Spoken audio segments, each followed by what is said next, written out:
আসসালামু আলাইকুম। কবিটি বাংলা পক্ষ থেকে স্বাগতম। শিক্ষার্থী, আশা করি আপনারা প্রত্যেকে ভালো আছেন। এইচএসসি ভোকেশনাল 2024, আপনারা যারা এইচএসসি ভোকেশনাল 2024-এ আছেন, আপনারা কি জানেন আপনাদের পরীক্ষা কত তারিখে শুরু হচ্ছে? অবশ্যই জানেন, রুটিন পেয়ে গিয়েছেন। এবং ইংলিশে আপনারা অনেক দুর্বল, অনেক মেসেজ করছেন যে ইংলিশে কি পড়বো, অনেকেই পড়াশোনা করেন না। আর ইন্টারমিডিয়েটের ইংলিশটা একটু জটিল, একটু কঠিন। আপনারা যারা এসএসসি পরীক্ষা দিয়েছিলেন, আপনারা কিন্তু এমনিতেই এই প্যাসেজ থেকে কিন্তু সরাসরি অ্যান্সার করতে পারছিলেন। আমি আজকে কি নিয়ে কথা বলতে চাচ্ছি বুঝতে পারছেন, সিন প্যাসেজ নিয়ে কথা বলবো। শিক্ষার্থী কিন্তু যারা এই মুহূর্তে আমার চ্যানেলে জয়েন করেছেন, অবশ্যই চ্যানেলটিকে সাবস্ক্রাইব করে বেল আইকনটি অন করে রাখুন। আর যারা এখন স্পেশাল সাজেশন নেন নাই, স্পেশাল সাজেশন নেওয়া শুরু করে দিন, পড়াশোনা শুরু করুন। ওকে শিক্ষার্থীবৃন্দ, একটু একটা বিষয় আপনাদের মাঝে আলোচনা করার চেষ্টা করছি। সেটি হচ্ছে একটু খেয়াল করবেন যে আপনার সিন প্যাসেজ আপনি কিভাবে অ্যান্সার করবেন। দেখেন, আমি এখানে একটা লিখে রাখছি যে জেরি বিগিন টু চপ। হ্যাঁ, হি বা জেরি, এখানে he plus every theming and steady and shortly I had forgotten him. আচ্ছা, এখানে একটা প্যাসেজ আমি দেখাইছি। হ্যাঁ, এই প্যাসেজটা একটু খেয়াল করবেন। এই প্যাসেজটা হচ্ছে এই প্যাসেজটা থেকে আপনাকে কি কি অ্যান্সার করতে হবে সেটা আমি নিয়ে একটু আলোচনা করব। হ্যাঁ, তো প্যাসেজটা থেকে প্রথমে আপনাকে 3 মার্কের একটা কোশ্চেন আসবে, সেটা হচ্ছে choose the correct answer from the alternatives. Choose the correct answer from the alternatives, এই প্যাসেজটা একটু কাজে আসবে আপনার। হ্যাঁ, তো একটু খেয়াল করেন, এখান থেকে আপনার কি আসবে, যেমন what was the sound of chopping wood like.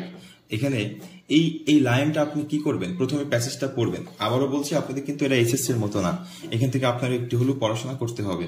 এখানে যে প্যাসেজটা আছে, প্যাসেজের এই যে ইয়েগুলো আছে, ইম্পর্টেন্ট ওয়ার্ডগুলো আছে, সেই ইম্পর্টেন্ট ওয়ার্ডগুলোর আপনি সিনোনিম পড়তে হবে, ইন্টোনিম পড়তে হবে, মানে বিপরীত শব্দ এবং হচ্ছে সমার্থক শব্দ কয়েকটা পড়তে হবে। এবং এটার প্যাসেজ সম্পর্কে আপনার একটা ভালো ধারণা থাকতে হবে, তারপরে কিন্তু আপনি এটা অ্যান্সার করতে পারবেন।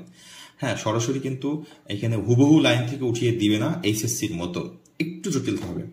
তো সেই ক্ষেত্রে আপনার প্যাসেজটি পড়তে হবে। আর 2 নম্বরে আসবে হচ্ছে অ্যান্সার দ্য ফলোইং কোশ্চেন, যেমন how was the sound of the blows of chopping wood, তারপর হাউ ডিড দ্য বয়। আচ্ছা, এখানে 6 মার্কের প্রশ্ন আসবে, 3টা থাকবে, আপনার 3টে অ্যান্সার করতে হবে, একটা 2 মার্ক করে। হ্যাঁ, এটা কিন্তু মোস্ট ইম্পর্টেন্ট 2 নাম্বারটা, কারণ এখানে আপনি 6টা অ্যান্সার করে 3 নাম্বার পাচ্ছেন, আর এখানে মাত্র 3টে অ্যান্সার করে 6 নাম্বার পাচ্ছেন, উল্টা।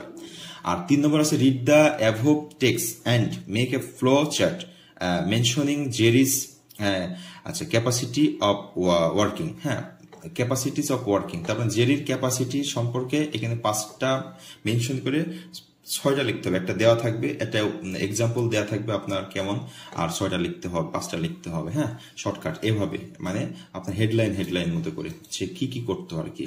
হ্যাঁ, ওয়ার্কিং। তো আবারও বলছি, আপনার সিন প্যাসেজ আমি যেগুলো আপনাদের স্পেশাল সাজেশন দিয়েছি, ইনশাল্লাহ এর ভিতরেই কমন আসবে। এগুলো আপনারা একটু ভালো করে পড়েন, এগুলো বাংলা মিনিং সহ একটু ভালো করে বুঝে শুনে পড়ে রাখেন, যেন আপনি পরীক্ষা হলে লিখতে পারেন। ওকে, আর কিছু সিন প্যাসেজ থেকে কিছু এই যে মাল্টিপল চয়েস যেগুলো আসবে, একেবারে হুবহু আপনি বুঝতেই পারবেন। যেমন এখানে Jerry had been at the orphans at the age of, এটা একেবারে ইজি, এটা হচ্ছে 4 হবে। হ্যাঁ, এখানে এগুলো কয়েকটা পাবেন, এই 6টার ভিতরে দেখেছি 3-4টা আপনি হুবহু পাবেন, আর 2-1টা কিন্তু আপনাকে একটু মাথা খাটিয়ে লিখতে হবে। ওকে শিক্ষার্থীবৃন্দ, তো এখানে হচ্ছে আর এই যে এই 3 নম্বরটা যে লিখবেন, 3 নম্বরটা এখানে হচ্ছে আপনি জেরির যে ওয়ার্ডগুলো আছে, ওয়ার্ডগুলো আপনি আন্ডারলাইন করে রাখবেন। হ্যাঁ, কোনটা লিখবেন, জেরির ওয়ার্ডটা আন্ডারলাইন করে জাস্ট ওই 2টা লাইন বা 2টা ওয়ার্ড দিয়ে একটা লাইন তৈরি করে পাঠাবেন। যেমন এখানে এই যে চপিং আছে, এছাড়া হচ্ছে এখানে আমার অ্যান্সারও দিয়ে দিয়েছি সাথে, দেখেন যে প্রিপেয়ার্ড এ স্ট্রোক অফ কাইন্ডিলিং, এগুলো এভাবে আপনি দেখবেন। হ্যাঁ শিক্ষার্থী, তো সিন প্যাসেজ আবারও বলছি, সিন প্যাসেজটা আপনাকে একটু ভালো করে পড়তে হবে, যেহেতু এটা হচ্ছে সিলেবাসের ভিতরে আসে। আর আনসিন প্যাসেজটা সম্পূর্ণ সিলেবাস বহির্ভূত একটা বিষয়, যে জিনিসগুলো আপনার সম্পূর্ণই আনসিন। হ্যাঁ, একটা প্যাসেজ উঠাই দিবে, সেখান থেকে আপনার প্রশ্ন আসবে, সেই ক্ষেত্রে ওটা প্রশ্নটা একটু সহজ হয়ে লেখা, ওটা নিয়ে আমি একদিন কথা বলবো। তো সে পর্যন্ত ভালো থাকবেন, সুস্থ থাকবেন, কবিটি বাংলার সাথেই থাকবেন। আল্লাহ হাফিজ।